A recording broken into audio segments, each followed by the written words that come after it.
ஒரு மனுஷன் இன்னொரு மனுஷனை பாராட்டுறதுக்கே யோசிக்கிற டைம் இல்லைன்னா அவ்வளவு வன்மம் இருக்கிற ஒரு உலகத்துல இல்ல there are there No, no, no. நீங்க there ரொம்ப are a lot of betrayal, there are a lot of இல்ல heartbreaks. இல்ல அதெல்லாம் ரொம்ப அது நீங்க யோசிச்சு பாருங்க.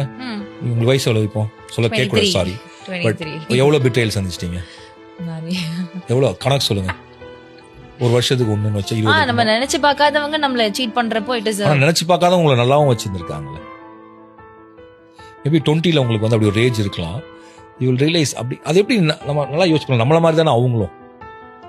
நம்ம ஒருத்தர் சொல்றோம் நம்மளை பிட்ரே பண்ணியிருப்பாங்க, அவங்களுக்கு ஏதோ ஒரு சுச்சுவேஷன் இருந்திருக்கும். we never know but they will come back to you. if they will come back to you and they will know that why it happened, because நான் ஒரு மனிதனால் இன்னொரு மனிதனை பர்பஸ்ஃபுல்லா ஹர்ட் பண்ண முடியாது. நான் ஒரு புக் சொல்றேன், அதை படிங்க. மானுட குலம் ஒரு நம்பிக்கை ஊட்டும் வரலாறு.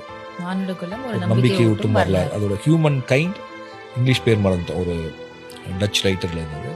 It gives you lot of, அதாவது என்ன சொல்றாருன்னா, செகண்ட் வேர்ல்டு வார்ல வந்து இருந்த துப்பாக்கியில் இன்னைக்கு எல்லாரும் சுத்திருந்தா நிறைய பேர் செத்துருப்பாங்களாம். இப்போ ஃபயர் அப்படின்னு சொன்னா 100 பேர்ட்ட துப்பாக்கி தான் 2 பேர் தான் சுடுவானா, 98 பேர் வேற எங்கேயாவது சுட்டுவானா, ஆனால் ஒரு மனிதனை சுடவே முடியாது. இது வந்து அவர் சும்மா சொல்ல, that was the record. So மனிதர்கள்